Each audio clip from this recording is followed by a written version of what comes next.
جنازہ ہو گیا، اللہ کے رسول تشریف لے گئے، ابھی لحد تیار ہونے میں دیر تھی، حضور بیٹھ گئے اور آپ نے لمبا خطبہ دیا، کسی دن وہ بھی بیان کروں گا، براج بن عازم رضی اللہ عنہ فرماتے ہیں، حضور نے فرمایا جب موت کا وقت آتا ہے اس وقت فرشتوں کی ایک پوری گارد آتی ہے۔ ہم لوگ سمجھتے ہیں ایک ہی ملک الموت ہے، روحیں قبض کرتا، اس سے آگے لوگوں نے پھر ایک ردہ رکھ لیا کہ جب ایک ملک الموت ساری زمین پر اتنے جہان پر گھومتا اور سب کی جانیں نکالتا تو حضور اگر حاضر ناظر ہو جائیں پھر کیا؟ یہ ہمارے دوست کہتے ہیں یہ بات ہی غلط ہے۔ ایک ملک الموت کب جانے قبض کرتا، بے شمار فرشتے ہیں اس کے مدد، وہ انچارج ہے محکمے کا، اس کے تحت تتوفاہم الملائکہ، بے شمار فرشتے۔ تو اللہ کے رسول نے فرمایا پورا دستہ، ایک انسپیکٹر ہوتا اس کے ماتحت سپاہی ہوتے،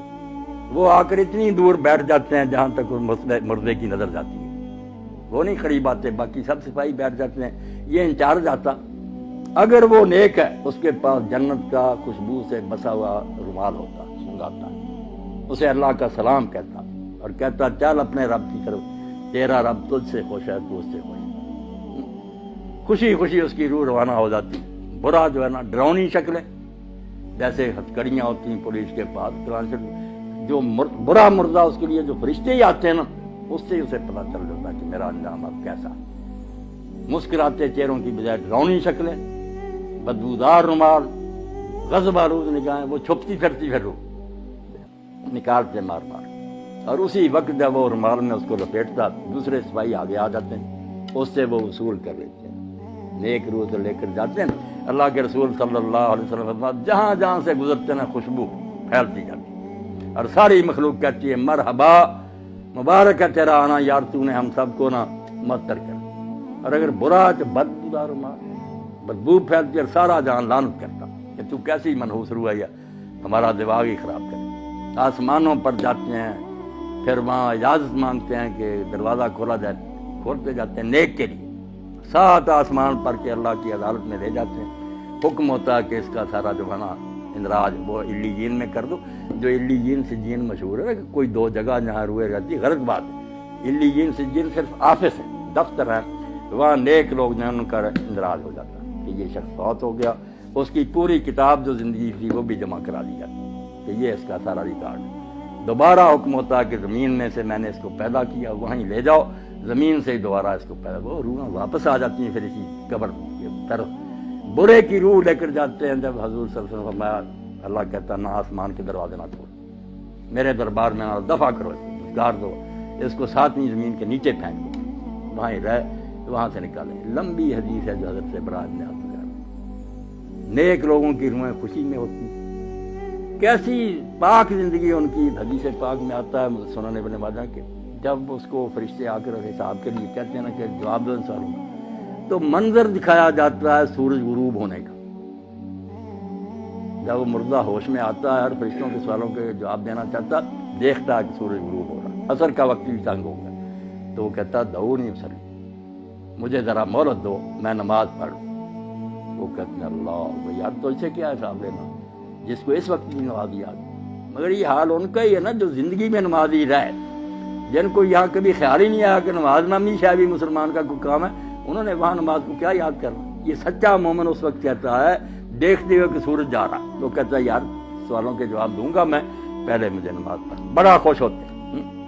اور جب سوال کرتے ہیں تیرا رب کون ہے، تیرا دین کیا ہے، تیرا نبی کون ہے، دیتا تو کہتے ہیں ہم پہلے ہی جانتے تھے، اس سے پوچھتے تو نے یہ، اس نے کہا میں اللہ کی کتاب پڑھتا تھا، قرآن سے مجھے سب پتا۔ تو کہتے ہیں ہمیں تیرے بارے میں یہی توقع ہے، سو جا، جیسے دلہن آرام سے سوتی ہے، اور روزانہ پھر اس کو جنت کا مقام دکھایا جاتا، ہر روز پردے ہٹا کے صبح شام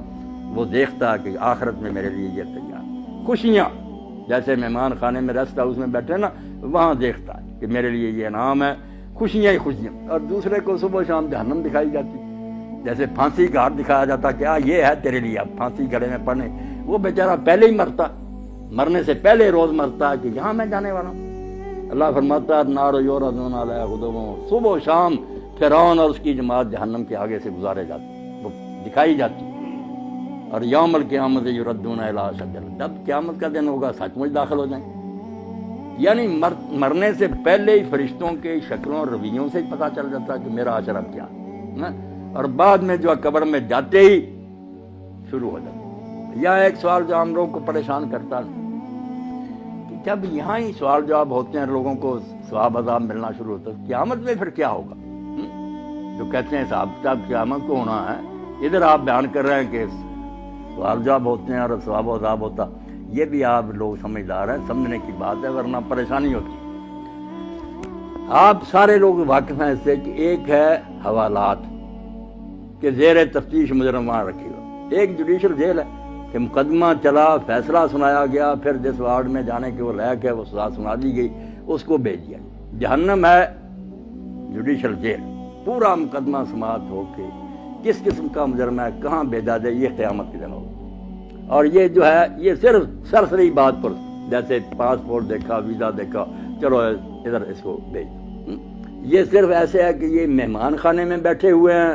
خوشیاں منا رہے ہیں کہ آخری دعوت ہمارے لیے یہ ہے، جنت دکھائی جاتی ہے، برے ڈر رہے ہیں۔ اب یہاں یہ بھی سوال پیدا ہوتا ہے کہ ساتھ ساتھ ہی کیوں نہیں معاملہ طے ہو جاتا؟ اللہ تعالیٰ کو صبر ابھی فیصلہ کر دے، اس کو جہنم بھیج دے، اس کو جنت۔ یہ کیوں ہے دو مرحلے کے؟ قبر میں صرف سرسری بات فرض ہے، آخرت میں پھر جہنم میں جنت ہے۔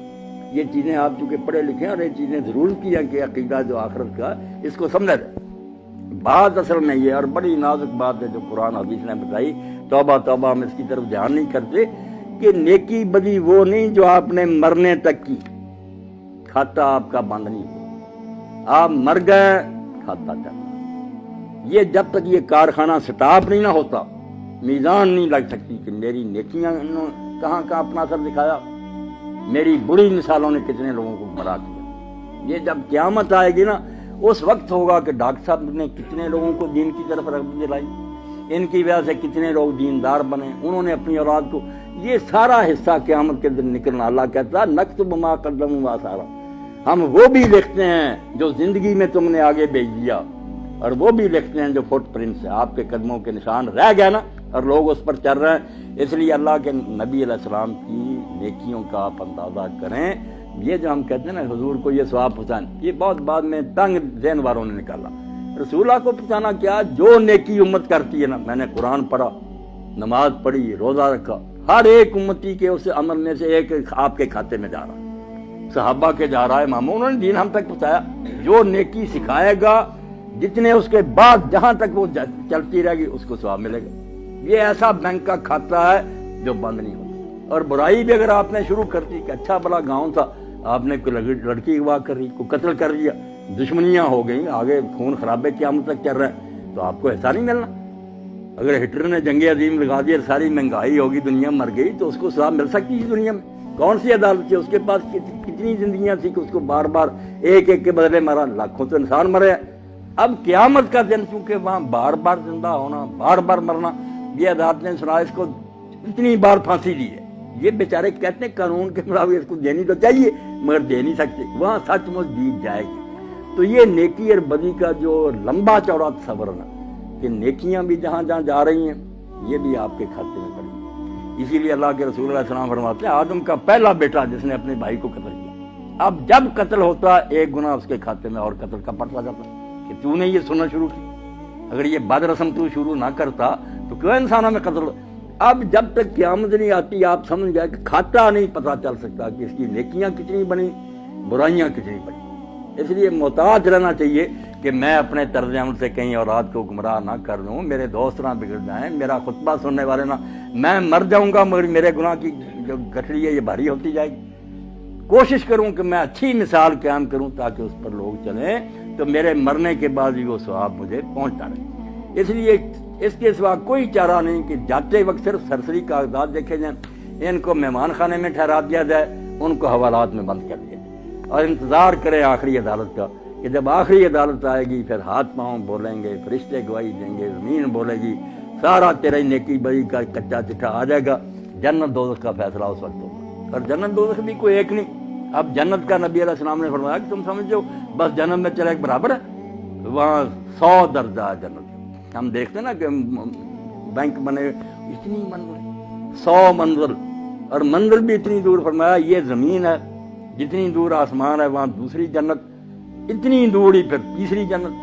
100 آسمان زمین جو ہے اتنے ہیں، اور سب سے آخری جو ہے وہ فردوس ہے، سب سے آخری،